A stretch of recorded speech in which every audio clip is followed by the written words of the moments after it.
Good evening to all. आज का देखिए जो टॉपिक होगा केमिकल काइनेटिक्स वाले चैप्टर में आपका ऑर्डर ऑफ रिएक्शन चल रही थी। ऑर्डर ऑफ रिएक्शन में डेफिनेशन वगैरह हो गई थी उसकी, और उसी के आगे टॉपिक है types of order of reaction. तो इस वीडियो में आप पढ़ेंगे टाइप्स ऑफ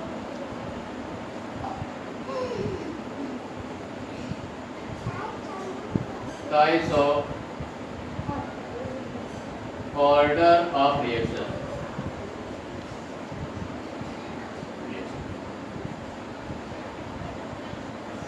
तो टाइप्स को देखें भाई, ऑर्डर ऑफ रिएक्शन को मेन निम्न पार्ट में डिवाइड किया गया।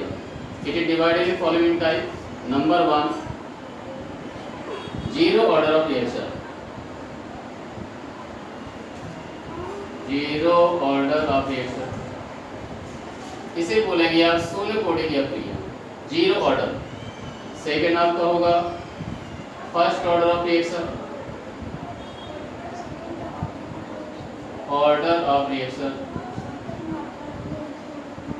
नेक्स्ट आपका second order of reaction, order of reaction.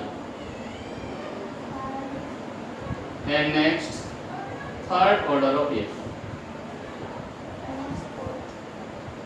Order of reaction. तो बेसिकली ऑर्डर ऑफ रिएक्शन को मेन 4 पार्ट में डिवाइड किया गया। Zero order, first order, second order और थर्ड ऑर्डर, और आगे चल के फोर्थ ही मिलती है, लेकिन उनकी संख्या बहुत ही रेयर होती है। मोस्टली जो केमिस्ट्री में केमिकल रिएक्शन देखने को मिलेगी वो हमारी जीरो ऑर्डर होंगी, फर्स्ट ऑर्डर होगी और सेकंड होगी। थर्ड और फोर्थ का जो होगा बहुत ही रेयर केस में कुछ रिएक्शंस आपकी मिलेंगी, ज़्यादा संख्या इनकी नहीं है, पॉसिबल नहीं होती आपकी। मेन आपकी 3 मिलेंगी, zero order, first order and second order. तो इनके बारे में आपको जो डिटेल से पढ़ना है कि जीरो ऑर्डर क्या होती है, फर्स्ट ऑर्डर क्या है, सेकंड ऑर्डर क्या है, थर्ड ऑर्डर क्या है।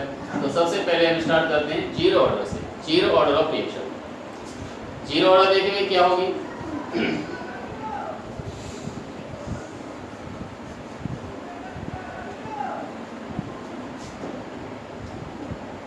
First zero order of reaction,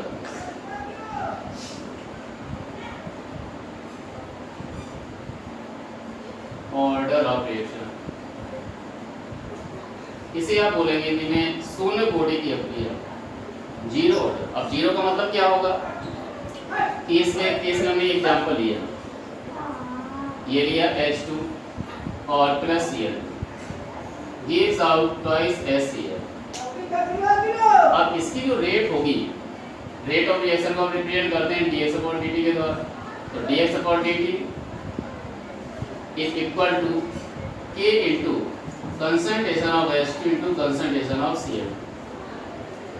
अब यहाँ पर ये हमारी जीरो ऑर्डर है। जीरो ऑर्डर मीन्स क्या होगा, जीरो ऑर्डर का मतलब कि ऐसी कोई भी केमिकल रिएक्शन जिसमें rate of reaction does not depend upon concentration of any reactant is called zero order of reaction. यानी ऐसी केमिकल रिएक्शन जिसमें रेट ऑफ रिएक्शन रिएक्टेंट के कंसंट्रेशन पर डिपेंड नहीं करती। तो जब जीरो ऑर्डर है, जीरो ऑर्डर में क्या होगा, रेट ऑफ रिएक्शन रिएक्टेंट की कंसंट्रेशन पर डिपेंड नहीं करेगी, इसकी पावर 0 होगी, इसकी पावर 0। फाइनली क्या मिलेगा, dx/dt इक्वल की ये जो रिलेशन मिला ये कहलाएगा आपका जीरो ऑर्डर के लिए डेरिवेशन। तो यहाँ पर आपका इससे क्या रिप्रेजेंट हो रहा है, इससे ये रिप्रेजेंट हो रहा है कि जीरो ऑर्डर ऑफ रिएक्शन जो होगी उसकी रेट रिएक्टेंट के कंसंट्रेशन पर डिपेंड नहीं करती। ऐसी कोई भी केमिकल रिएक्शन जिसमें रेट ऑफ रिएक्शन रिएक्टेंट के कंसंट्रेशन पर डिपेंड नहीं करती उसे बोलते हैं जीरो ऑर्डर ऑफ रिएक्शन। यानी ऐसी केमिकल रिएक्शन जिसमें रेट ऑफ रिएक्शन रिएक्टेंट के कंसंट्रेशन पर डिपेंड नहीं करती उसे जीरो ऑर्डर ऑफ रिएक्शन कहते हैं। यानी ऐसी अक्रिया जिसमें अक्रिया की दर अभिकारकों के सांद्रण पर निर्भर नहीं करती उसे शून्य कोटि की अक्रिया कहते हैं। The reaction in which rate of reaction does not depend upon concentration of any reactant is called zero order of reaction। Clear. तो ये बात है हमारी जीरो ऑर्डर ऑफ रिएक्शन की। तो यहाँ से ये रिलेशन मिला आपका dx/dt इक्वल K। अब इसके बाद जीरो ऑर्डर ऑफ रिएक्शन के लिए डेरिवेशन होगा, इसका प्रूवमेंट होगा। तो नेक्स्ट टॉपिक इसी में है आपका derivation of zero order of reaction.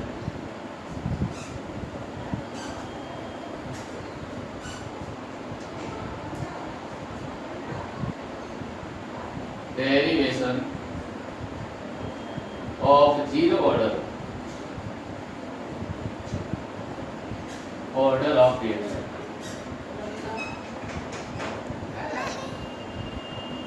तो जीरो ऑर्डर के लिए डेरिवेशन जो होगा, अब इसके लिए हमने कंसीडर किया कि आपकी कोई केमिकल रिएक्शन है, ये कोई रिएक्टेंट है, आपका रिएक्शन ये प्रोडक्ट फॉर्म कर रहा है।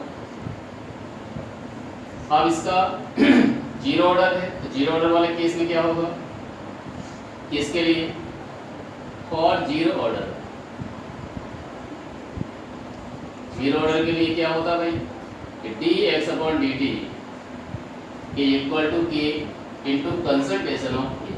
अब जीरो ऑर्डर के लिए क्या होगा, जीरो ऑर्डर में रेट ऑफ रिएक्शन जो होगी रिएक्टेंट के कंसंट्रेशन पर डिपेंड नहीं करती, जिसकी पावर जीरो हो जाएगा। किसी की पावर जीरो हो उसकी वैल्यू 1 होती है, तो ये क्या मिलेगा dx/dt इक्वल k। ये इक्वेशन आपका फर्स्ट हुआ, dx/dt इक्वल k। किसी की वैल्यू, किसी की पावर जीरो लगाओ उसकी वैल्यू 1 होती है, तो इसकी वैल्यू 1 हो जाएगी, तो फाइनल इक्वेशन क्या होगा dx/dt इक्वल k। ये इक्वेशन आपका फर्स्ट हो गया।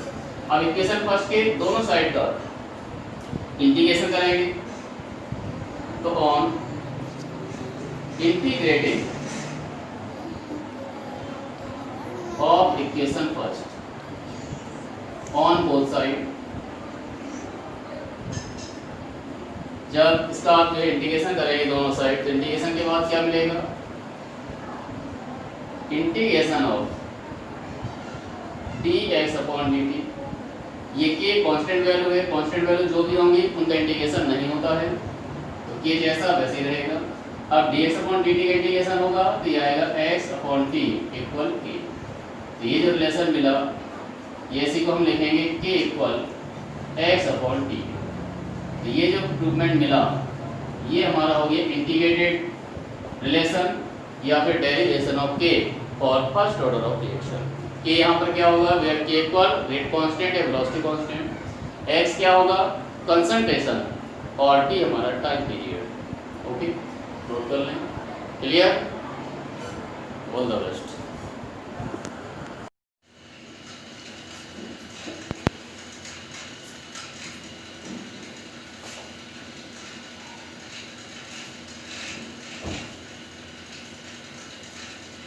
तो देखो बेटा, इसके बाद आपका होगा कि इसमें relation between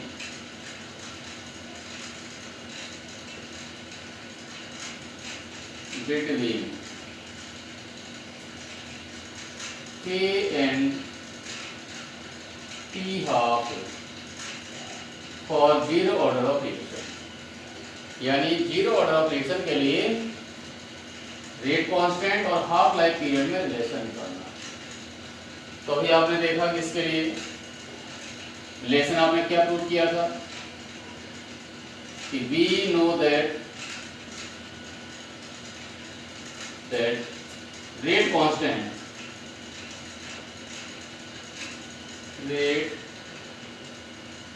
constant for zero order।